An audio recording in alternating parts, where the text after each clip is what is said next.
Riprendiamo con l'intervento della mia collega Alessandra Rizzi, che parlerà di, con questo titolo, Fra governanti e governati, strumenti giuridici nell'esperienza statuale veneziana. Alessandra. Grazie.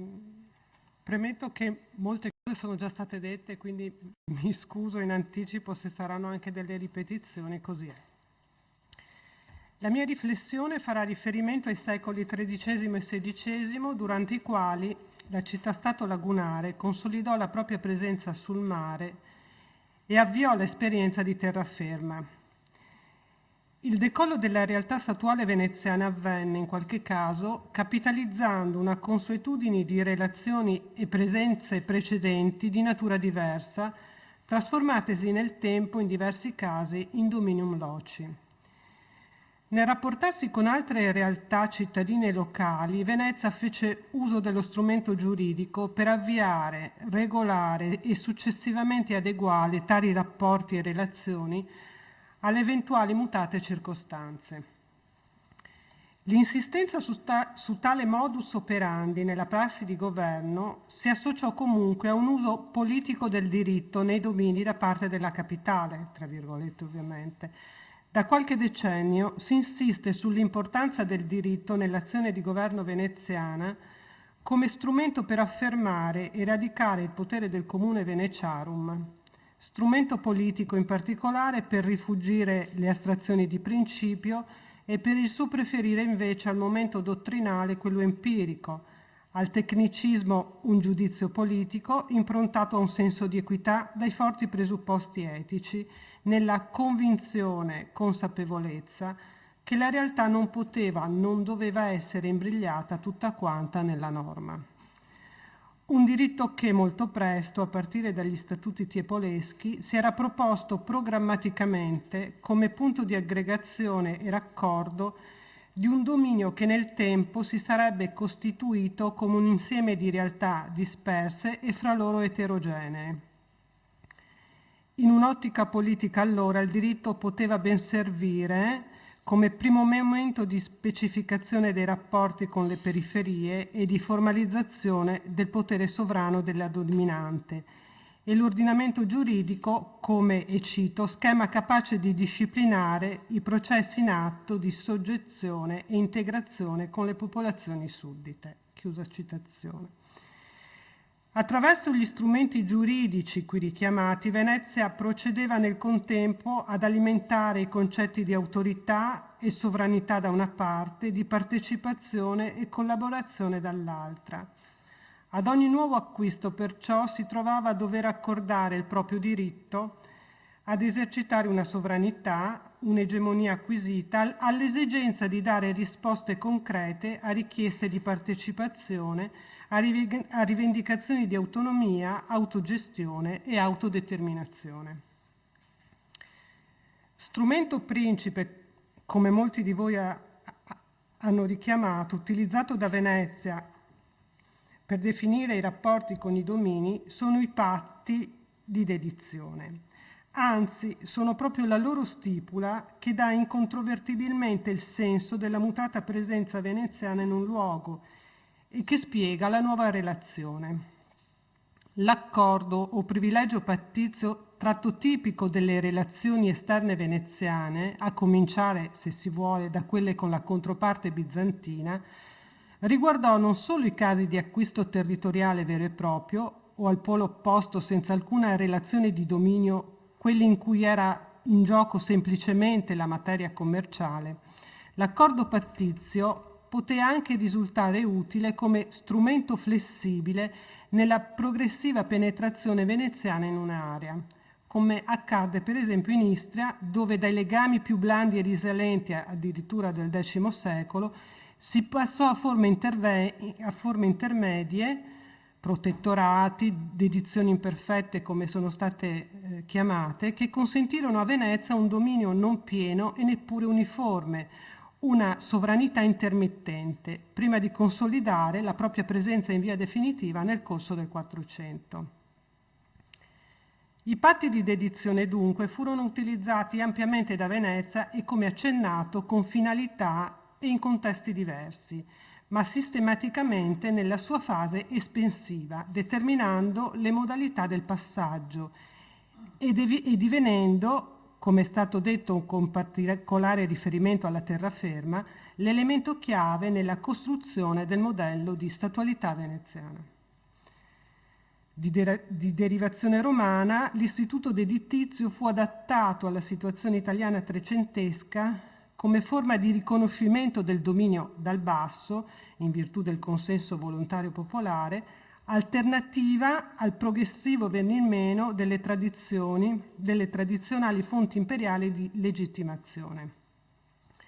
Situazione fluida che avrebbe portato Venezia in particolare a disporre di vari titoli di legittimazione per il suo dominio, il parziale vicariato imperiale per l'appunto, ma soprattutto il diritto di conquista e ancor più la dedizione volontaria, con qualche differente sottolineatura fra chi ha posto a fondamento del dominio veneziano il diritto di conquista tout court, senza che una qualsiasi dedizione spontanea o improvvisata che fosse potesse limitarne la piena sovranità, e chi invece alla legittimazione di nuove acquisizioni ha visto concorrere sia la forza che creava e consentiva di conservare i domini che qualcos'altro, cioè la dedizione consensuale, appunto.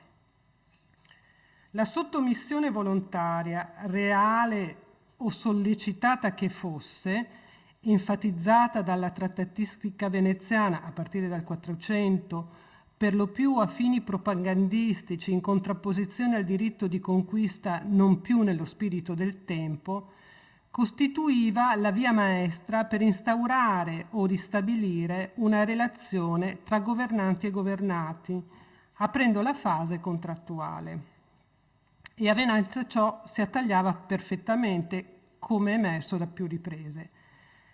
Anzi, sembra proprio il binomio dedizione privilegio o dedizione negoziata, come è stata anche definita, a poter garantire una qualche forma di diritto o almeno, come è stato detto, un presupposto di buon diritto al governo veneziano.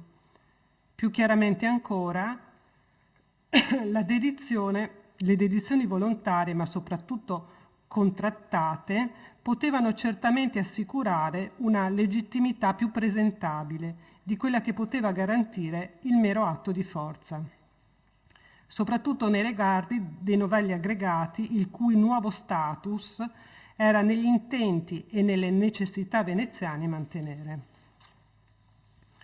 Il passaggio a Venezia seguiva un iter a formazione progressiva, non sempre, come emerso, agevole da ricostruire sull'esatta evidenza documentaria.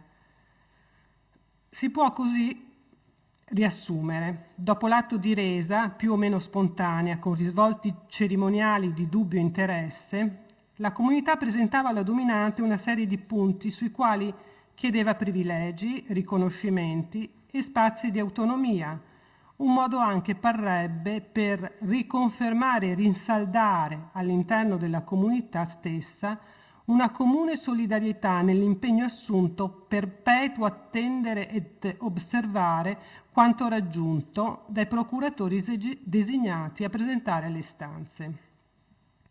Venezia passava quindi al vaglio ogni singola richiesta e in un documento conclusivo, un privilegio appunto, esponeva ogni singola decisione assunta, accogliendo o meno le richieste presentate. Le concessioni trasmesse nelle dedizioni risentivano, come emerso, dalle modalità difficoltà del passaggio.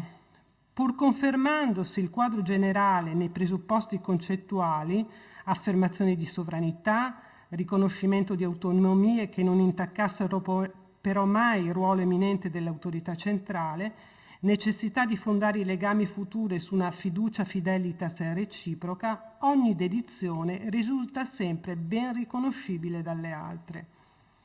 La dedizione pattizia dunque si confermava come strumento versatile, forse il più versatile, per configurare rapporti di reciprocità. Tale Tale bilateralità, delle dedizioni, cioè è stato evidenziato soprattutto per la terraferma, si sarebbe riverberato sulla natura stessa dello Stato veneziano almeno fino agli ultimi decenni del Quattrocento e cito, finendo col determinare relazioni tendenzialmente indipendenti fra Venezia e le singole città del dominio. Le dedizioni confermerebbero allora da sole quell'immagine dello Stato veneziano, è già stato detto, policentrico e composito, in cui ogni comunità o terra aveva dinamiche e termini di sudditanza propri, margini di contrattazioni diversi e peculiari dialettiche tra centro e periferia. Comunque fosse avvenuto il passaggio, la dedizione si traduceva in una forma documentale oscillante, a tratti convenzioni tra parti analoghe, a tratti invece privilegio concesso da autorità sovrana e superiore. All'ambivalenza nella sostanza e nella forma della dedizione ben si accorda la convenienza di una tale procedura per entrambe le parti. Per Venezia si è detto come strumento di legittimazione più confacente di un dominio, perché costruito su atti volontari, contrattati e condivisi. Per le comunità che così facendo speravano di sottomettersi al passaggio alle condizioni più vantaggiose possibili. Ma la procedura produceva una convenienza ulteriore, a cui entrambe le parti erano state chiamate a contribuire. I patti di dedizione, infatti, come è stato rilevato recentemente, in particolare per la Dalmazia, servivano a determinare e normalizzare i rapporti fra centro e periferia, a regolamentare i processi di subordinazione e integrazione nell'orbita marciana. Prospettavano la natura del dominio veneziano, un sistema di potere dialogico fondato sulla reciprocità e il consenso, nonché su modelli di amministrazione della cosa pubblica condivisi e partecipati. I patti di edizione infine si ponevano a garanzia, che era poi un'assunzione di impegno, di funzionamento di un dominio accentrato e partecipato. Tali accordi inoltre accompagnarono l'estensione della supremazia marciana sul territorio a ondate successive. La scelta di disciplinare i passaggi su base pattizia è evidente soprattutto laddove l'acquisizione fu problematica o differita. L'utilizzo sistematico di tale procedura dovette contribuire a confermarle, peraltro, potere legittimante. Al patto di dedizione ancora fu attribuito credito dalle parti in causa. Anzi, peculiarità veneziana sarebbe proprio, come è stato detto, un rispetto tutto sommato maggiore che altrove per gli accordi raggiunti. È molto nota la delibera del Senato veneziano al tempo della conquista del Friuli del 1420, in cui si prescriveva a tutti i rettori del dominio l'osservanza di promissiones ac pacta per evitare, contravvenendovi, come ormai succedeva spesso, una diminutionem fidelitatis.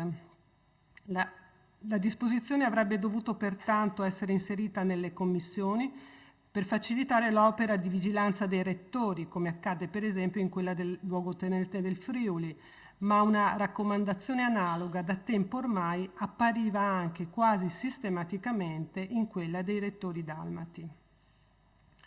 Un'attitudine al rispetto che contribuì alla costruzione del mito veneziano, un'attitudine infine, nell'ottica della dominante, del buon investimento, un anticipo per ottenere quella fedeltà dai propri governati che avrebbe non solo contribuito a legittimare una presenza, ma sarebbe valsa da premessa e fondamento di buon governo.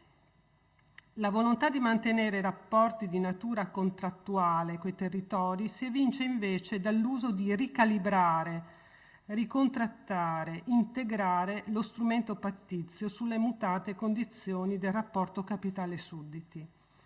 A distanza di qualche tempo le comunità potevano chiedere correzioni o aggiornamenti delle condizioni ottenute e Venezia, d'altra parte, poteva correggere o limitare i privilegi concessi. L'attenzione dovrebbe spostarsi ora sulla vigenza dello strumento edilizio. Nonostante fosse in taluni casi rinegoziato, il testo primitivo, è stato detto, non veniva di per sé obliterato. E quindi sulla verifica se a tali impegni corrispondessero scelte operative e coerenti. Un altro capitolo, come è stato detto, il meno indagato peraltro. In qualche caso la verifica sembrerebbe confermare da parte veneziana la necessità, a ridosso della stipula, di ottemperare agli accordi, senza però poter concludere che la dedizione pattizia riuscisse a dare un'impronta vincolante ai rapporti di potere fra Venezia e la città suddita. D'altra parte, credo che obiettivo di Venezia fosse raggiungere una sovranità sostenibile senza che si mutassero nella sostanza le posizioni delle parti in causa, ma che avrebbe potuto richiedere anche aggiustamenti continui nella prassi di governo. D'altra parte, il ricorso alla capitale per inadempienze dei rettori agli accordi pattizi nella normale amministrazione dei domini è stato evidenziato, seppure in genere accolto con soluzioni di compromesso e buonsenso, direi, era già di per sé un primo segnale di reciproca fiducia. Da una parte di essere ascoltati e vedere accolte le proprie istanze, dall'altra di ottenere quella fedeltà che, se ne era consapevoli, andava costruita e ricalibrata giorno per giorno.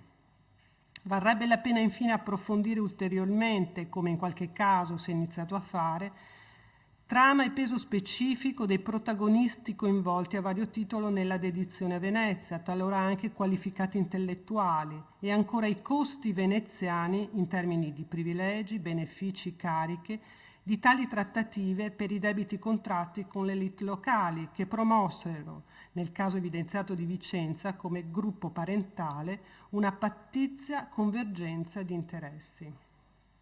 Anche questo in funzione di una sintonia empirica o compromissoria, se si vuole, utile per entrambi, per governare e farsi governare.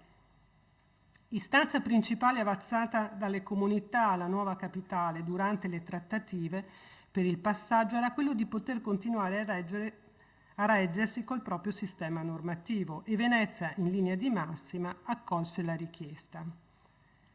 È possibile accennare soltanto a come la normativa statutaria funzionasse nel rapporto governanti-governati. Per le comunità l'istanza di riconferma del proprio corpus legislativo fondamentale non significava soltanto poter continuare a vivere secondo il sistema normativo tradizionale e consolidato, ma significava soprattutto difendere ad oltranza il diritto di legiferare, l'espressione, l'emblema più alto della propria autonomia politica ancora possibile. Lo ius proprium quindi come rivelatore di identità civile, seppur residuale, in funzione dunque politica che finirà, se concordi, per prevalere sull'immediata efficacia legislativa dello strumento. A Venezia invece il riconoscimento del diritto di ciascuna comunità serviva di fatto per consolidare e normalizzare il proprio regime e legittimare la propria autorità in loco.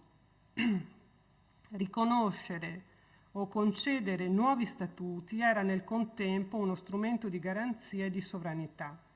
Da una parte infatti significava garantire alle comunità la loro peculiare fisionomia politica, giuridica e sociale, e questo per una dominante nel cui ambito avrebbe dovuto alla fine riconoscere aree normative diverse, le cui peculiarità sono state messe in relazione con la natura e la specificità dei luoghi e con le vicende normative connesse coi regimi precedenti.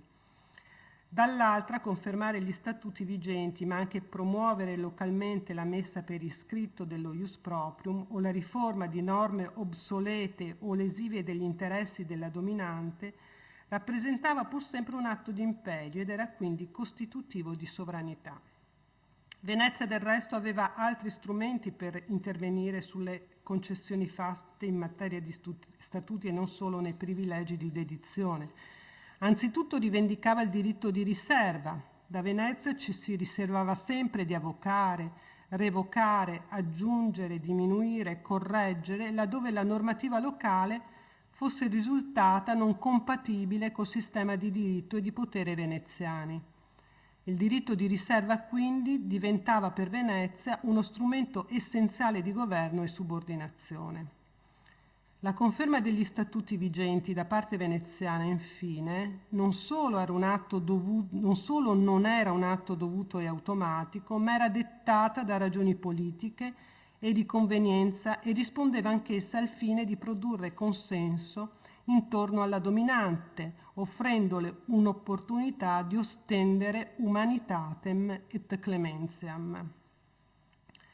Centrale delle normative locali in rapporto all'autorità centrale era chiarire anzitutto la gerarchia delle fonti di diritto ausiliare dell'ordinamento giuridico generale. Si trattava di coordinare i diversi ordinamenti covigenti a cui ricorrere nei casi non disciplinati dallo ius proprium.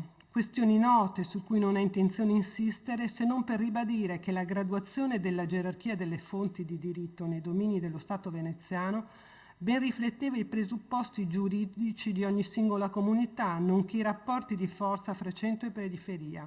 Calibrata attentamente, segnalava l'ampiezza di autonomia giuridica concessa agli aggregati e nel contempo i margini di intervento lasciati al rettore veneto. Non si procedette nel segno dunque dell'uniformazione statutaria, né dei sistemi alternativi cui ricorrere, né sulle successive riforme, meglio dare il senso del mantenimento o della continuità, come è emerso oggi, per quel che era possibile, delle specificità e delle autonomie locali. La funzione mediatrice fra capitale e terre soggette dei rettori veneziani era ciò che accomunava funzionari delegati ad amministrare uno Stato composito.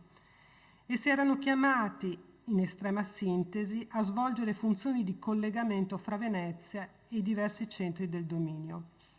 Dell'una dovevano rappresentarne gli interessi superiori, dell'altra quelli subordinati e nel contempo difendere le specificità locali, attenti a non contravvenire ai patti convenuti da entrambi le parti.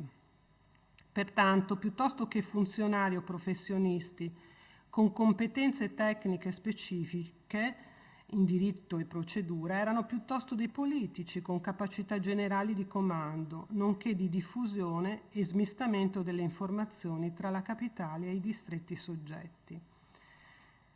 Nello specifico era la Commissione a fungere da pratico repertorio delle linee guida dell'operare di ciascuno circa i modi, i criteri e i vincoli cui attenersi per adempiere al mandato commesso.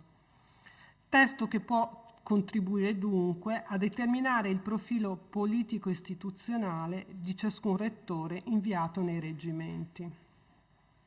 L'importanza attribuita non di recente a questo strumento giuridico fornito ai rettori veneti soffre però ancora di alcune disattenzioni. Per la tradizione testuale anzitutto, un potenziale a mio avviso ancora in gran parte sommerso, e per il processo di formazione dei testi. Bisogna tener maggior conto inoltre, addentrandoci in una statualità non più tardomedievale, della riforma promossa dal Gritti negli anni 30 del Cinquecento, limitata in via programmatica alle giurisdizioni del dogado e della terraferma, ma in realtà con disposizioni generali a terra marique e con una serie di aggiunte successive che farebbero pensare all'individuazione di aree di sintonia normativa piuttosto che a un progetto di razionalizzazione tout court. Si tratterebbe quindi di considerare le commissioni non prescindendo da una loro periodizzazione che stabilirebbe nella riforma grittiana una sorta di spartiacque riguardo al quale ragionare ante quem e post quem.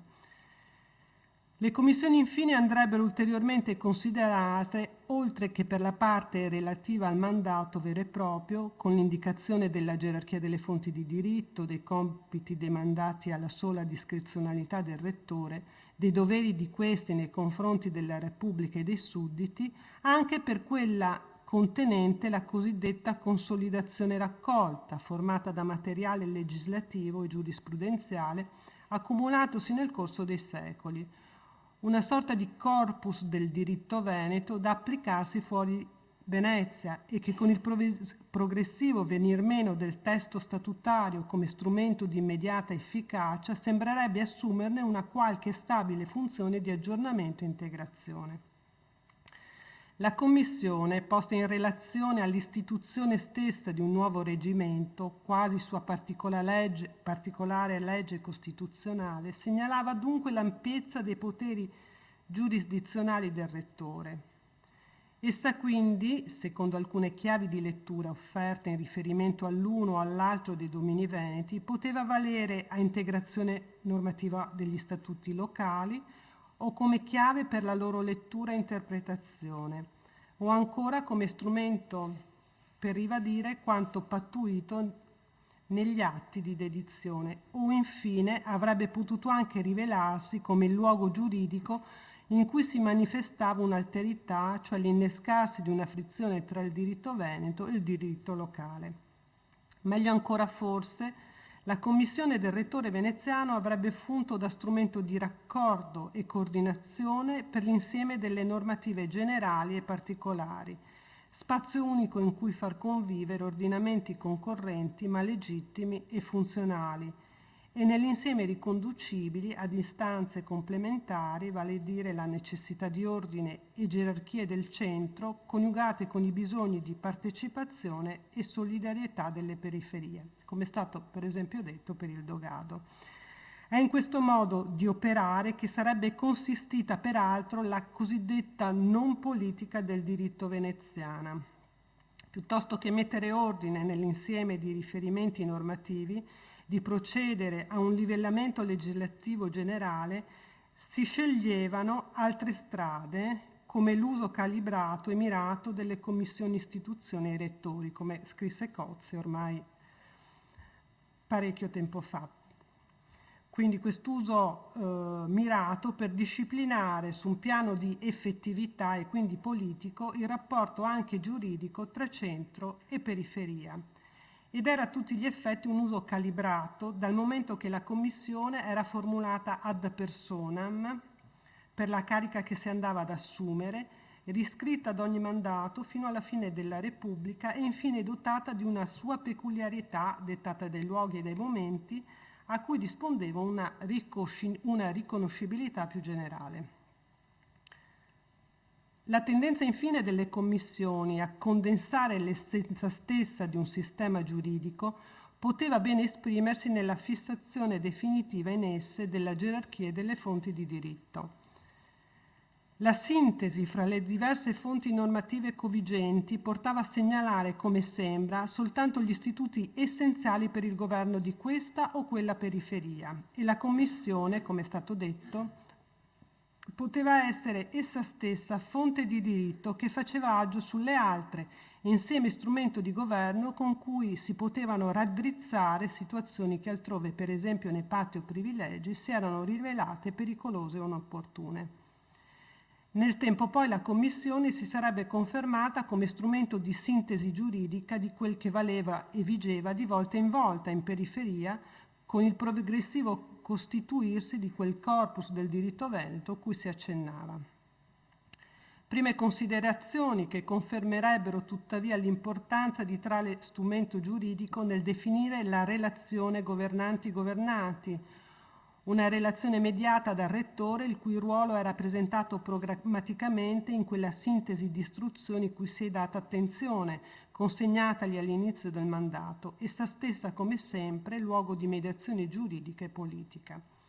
Un programma che andava senz'altro ricondotto alla prassi di governo, che qui però non è in discussione, e una buona pratica di governo partiva proprio da quegli strumenti, forse quei registri, summari, lettere e scritture pubbliche che si ingiungeva a ciascun rettore di farsi consigliare dal predecessore per potersi meglio informare, depositari di quel diritto che sarebbe servito a Venezia ad affermare e radicare il potere nei domini e ad altri ad alimentarne la fama.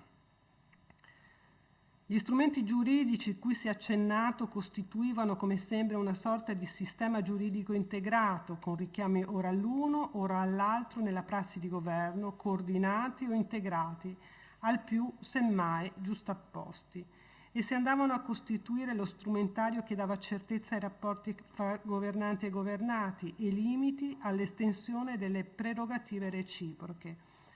Chiaro fu nel passaggio fra medioevo ed età moderna l'uso anche politico eticamente connotato che ne fece Venezia, riflettendo un modus operandi improntato alla flessibilità, al pragmatismo, ma anche alla partecipazione condivisa, al riconoscimento dei ruoli e dei rapporti di forza, alla convinzione che solo quanto de facto poteva garantirsi sussisteva. Il tutto, come sembra, con un senso di responsabile partecipazione alle cose.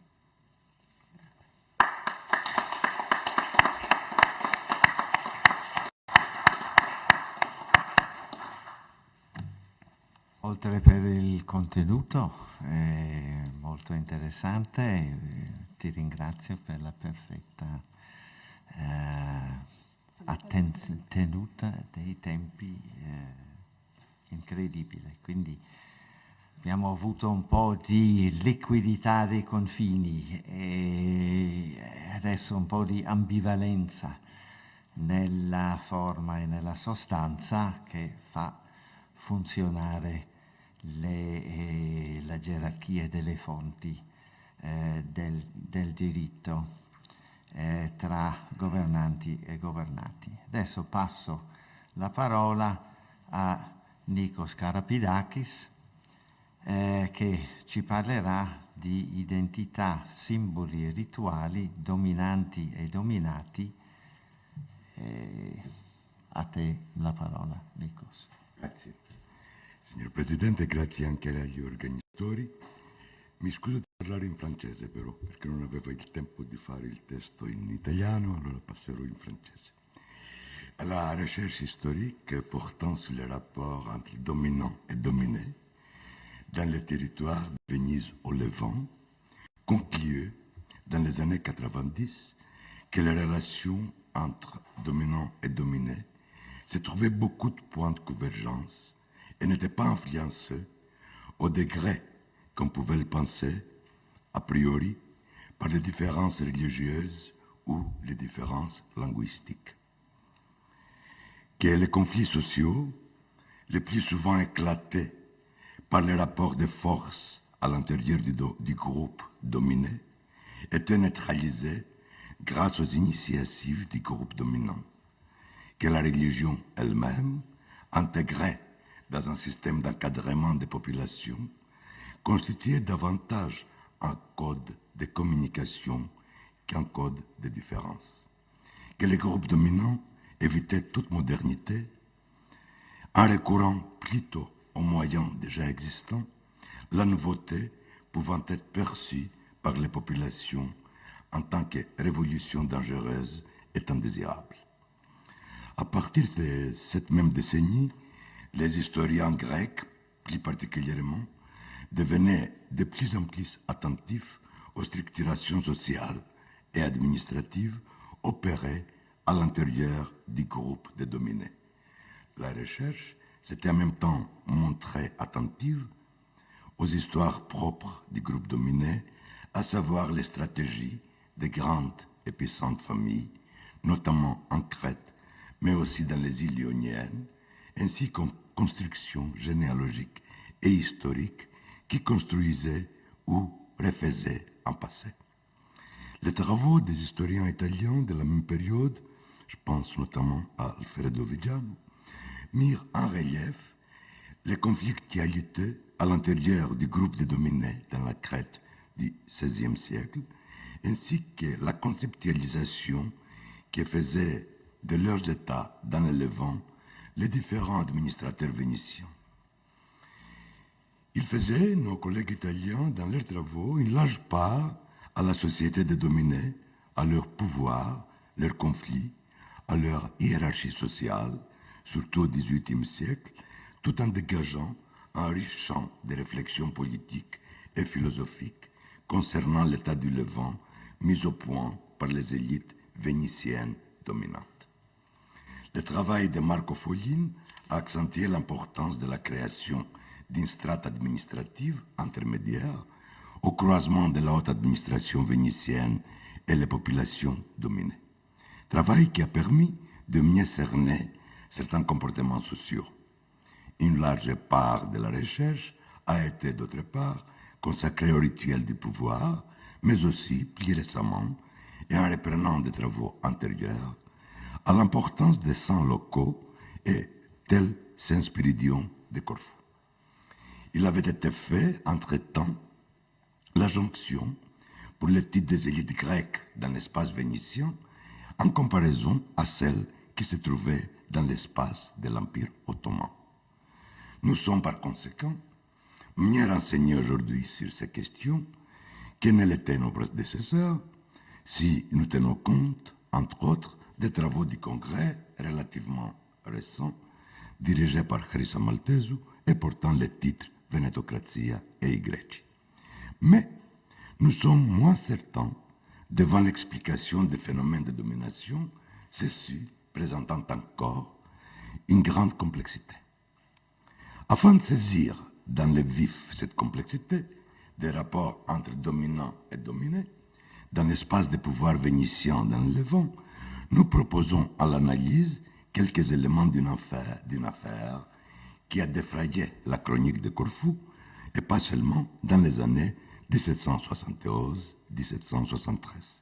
Cette affaire concerne, en premier lieu, une mafia de 4 personnes, toutes de la confiance de la suprême charge de Venise dans les îles. Ces personnes étaient les trésoriers du proviseur général, en grec, du nom de Spiro Balsamo, les chanceliers du proviseur général, Giorgi Psalidi, en grec également, un certain Botti, officier de la milice et italien probablement. De concert, tout cela, avec un citoyen de Corfou ennobli, le comte Gioane Trivoli, qui avait ses entrées à la charge suprême de Venise dans les îles, elles se sont concertées afin de tenir le prix du blé frauduleusement élevé et afin de soustraire et de revendre du matériel provenant des stocks publics. D'après la dénonciation, l'affaire était connue à Corfou, mais devant la peur de la puissance sociale du noble Trivoli, ou bien devant la peur des autres personnes, on la taisait. En outre, ces personnes, toujours d'après le contenu de la dénonciation, avaient des intérêts dans les abattoirs ainsi que dans le commerce des victuailles et des boissons.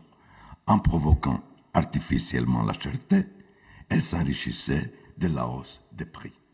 Leur pouvoir allait jusqu'à contrôler et à protéger des voleurs dans les faubourgs autour de la ville et aussi dans la campagne. Les dénonciateurs anonymes va jusqu'à relever les dangers politiques qui pouvaient naître de l'action de cette mafia qui poussait les gens au désespoir au point de faire craindre l'éclatement d'un soulèvement populaire. Ainsi que l'écrit le dénonciateur anonyme, c'est par cette quadrille criminelle qui dévastait l'île de Corfou et non pas par les Turcs. Nous pouvons relever dans ces brefs exposés les 4 figures en action, à savoir les fonctionnaires et les personnes de l'élite locale. Nous allons voir qu'ils n'étaient pas les seuls. Dans tous les cas, nous distinguons en premier lieu les fonctionnaires de l'administration inférieure, des Grecs pour l'essentiel, qui occupaient des postes dans les trésoreries publiques ou dans la justice.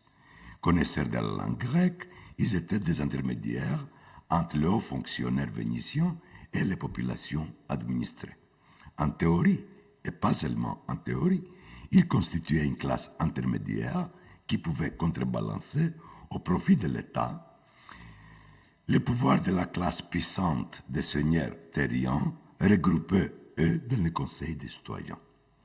Mais la dénonciation dont il est question, dans la dénonciation dont nous parlons, nous voyons ces fonctionnaires collaborer étroitement avec un des seigneurs, le comte Trivoli, très puissant dans ses possessions terriennes situées au sud de l'île.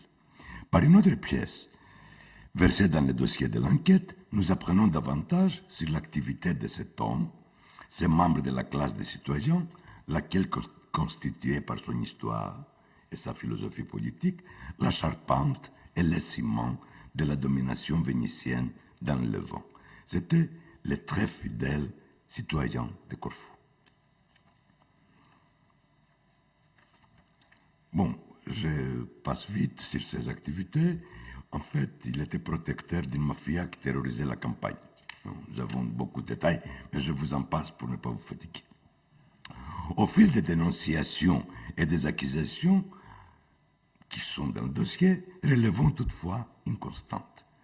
Parmi toutes les personnes impliquées, pas une seule, que ce soit un seigneur, un bourgeois, un paysan, un grec ou un vénitien, ne met pas en doute l'état de Venise et son action justicière. C'est à lui que recourent constamment ceux qui se sentaient lésés ou opprimés. L'état de Venise, lui aussi, savait très bien qu'il pouvait compter sur la fidélité des personnes puissantes dans la société de l'île. C'est sans doute par cette attitude de pouvoir compter sur ces fidélités que le Conseil des 10 a demandé un rapport secret sur les faits à un autre seigneur du pays, Antonio Maria Capodistria, qui était d'ailleurs le père de Jean Capodistria, bien connu par la suite, faisant partie, le Capodistria, d'une ancienne famille de l'île enrichie par les investissements dans le fermage des terres féodales et par les prêts aux paysans. Antonio Maria Capodistria, dans son rapport sur la situation qui régnait dans l'île de Corfou, fait un long commentaire sur les devoirs de l'État de Venise, sur le devoir de l'État, donc de Venise, mais aussi sur la difficulté d'exercer ses pouvoirs de façon efficace. L'idéologie qui parcourt son rapport est bien celle des citoyens fidèles de Venise, dont le souci principal était de voir l'État contenir le puissant centrifuge, celle justement qui menaçait d'annuler l'État de justice. Capodistria est anxieux, se fondant sur de nombreux exemples, de voir s'établir l'anarchie des petits intérêts et de voir les intérêts partisans dominer tout l'espace politique tant de l'île que de la province. Quels étaient ces puissants centrifuges, ces intérêts partisans qui menaçaient l'État?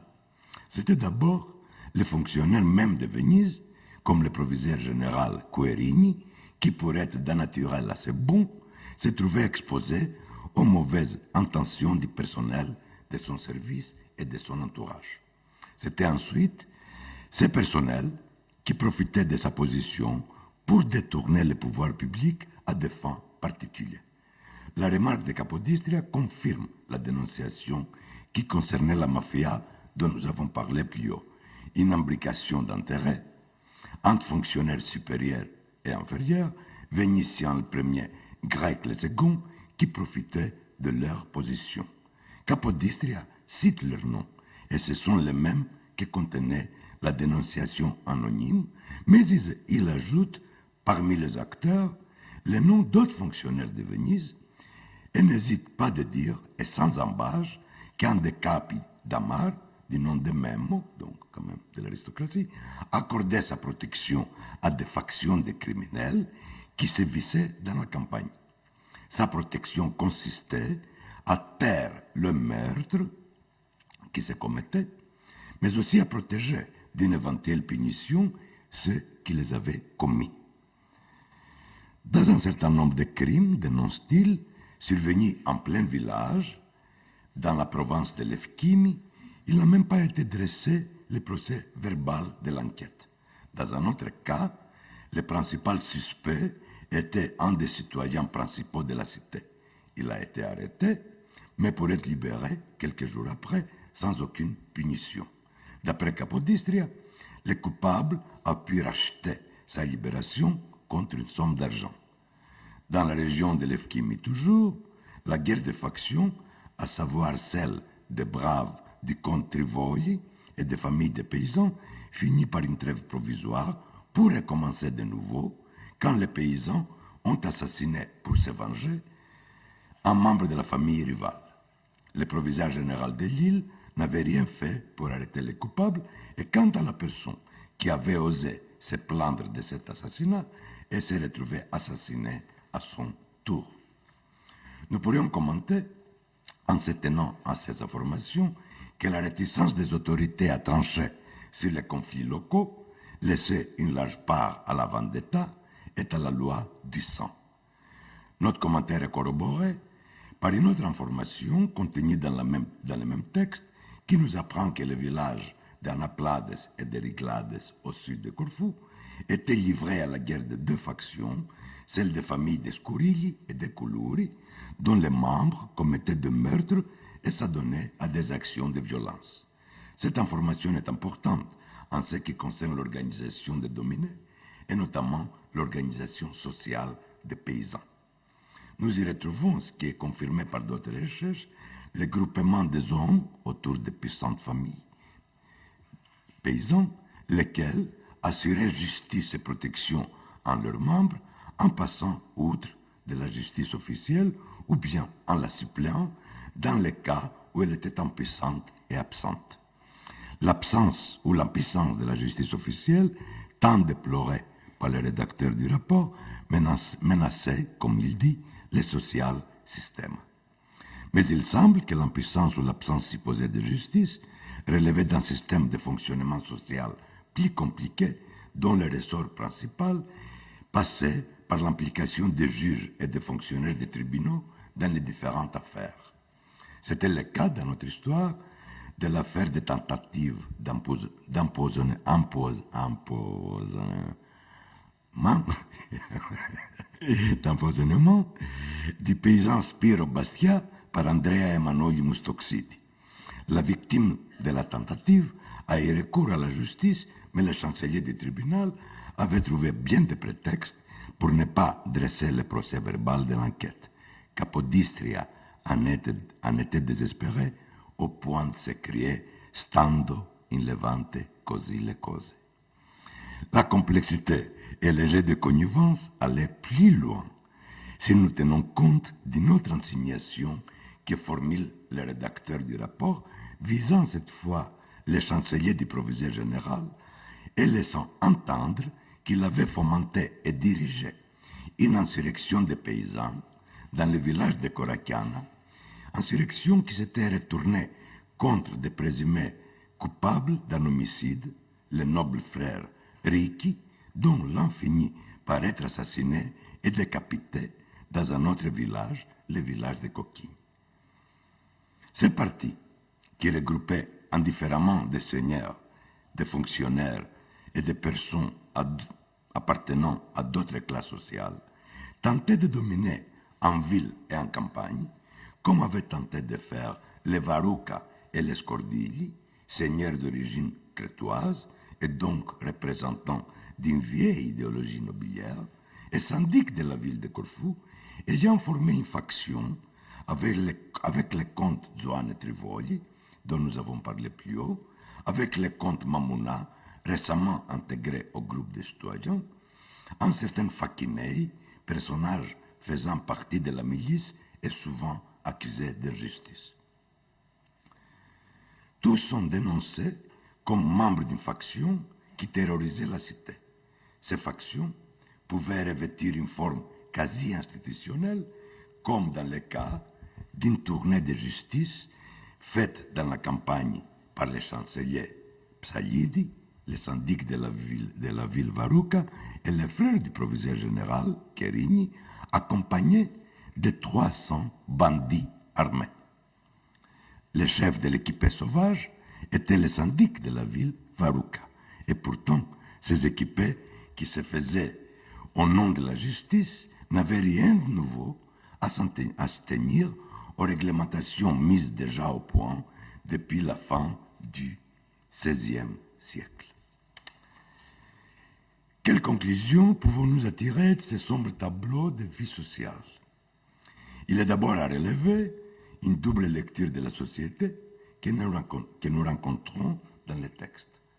Il y a d'un côté le discours officiel, le plus souvent dû à la plume des proviseurs généraux, représentants de la plus haute élite vénitienne, hommes de grands projets de l'État, souvent aux vues réformatrices, qui tient compte de la fidélité donnée des populations, mais qui voit clairement l'entrave que constitue le comportement des plus puissants parmi ces populations constamment orientés vers la domination sociale. Ces discours officiels, aux accents de réforme, insistant sur une unité possible de la morale et de l'État, nous les retrouvons aussi dans les textes des élites locales, comme c'est le cas de ces rapports d'Antonio Maria Capodistria dont il a été question.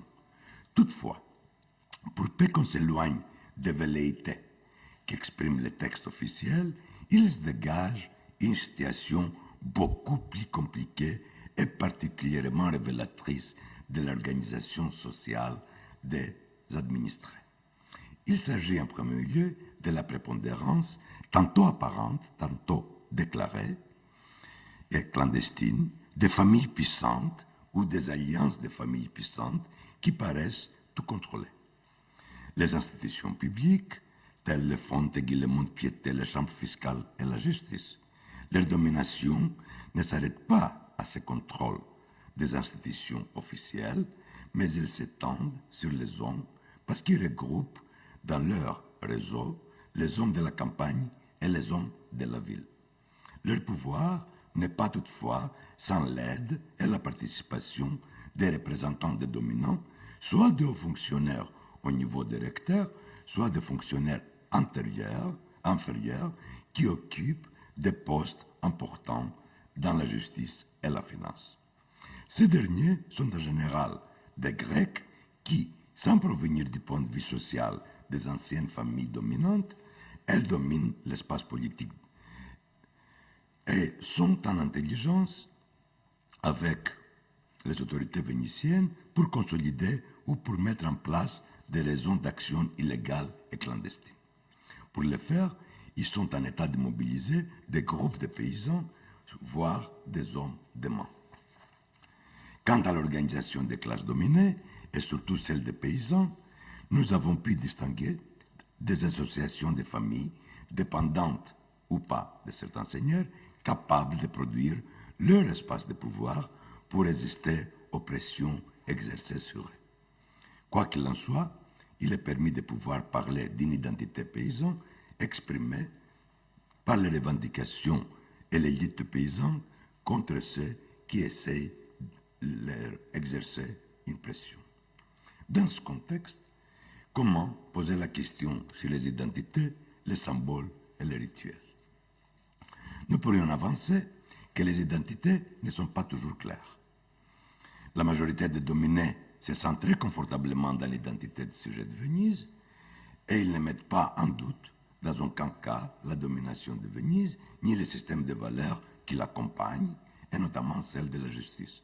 Mais en dehors de ce cadre, il y a bon nombre d'identités privées, souvent, le plus souvent, dérogeant aux principes généraux de l'administration et de l'État.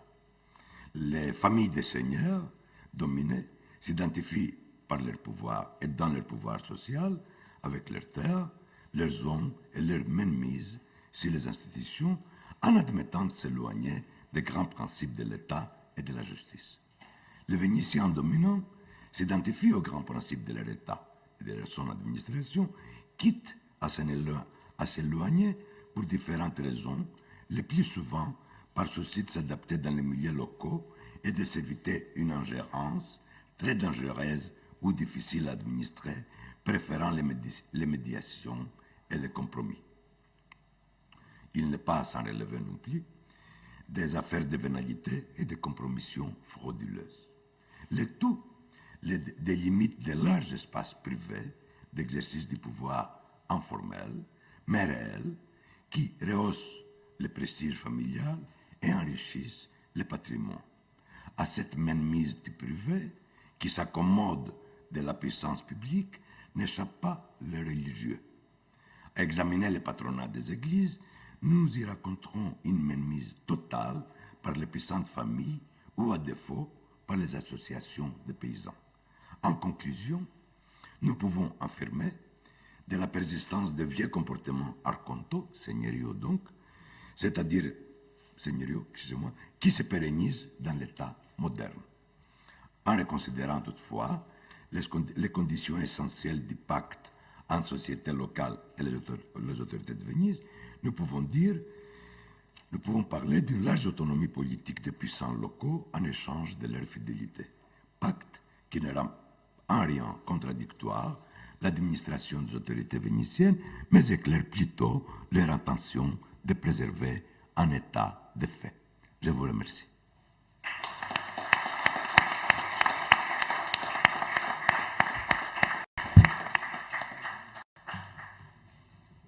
Abbiamo visto che si può chiamare mettere in dubbio la nitidezza del concetto della venetocrazia, complicandolo molto confortablement, come hai detto, con l'intermediazione delle famiglie potenti, di prestigio e di potenza. Allora.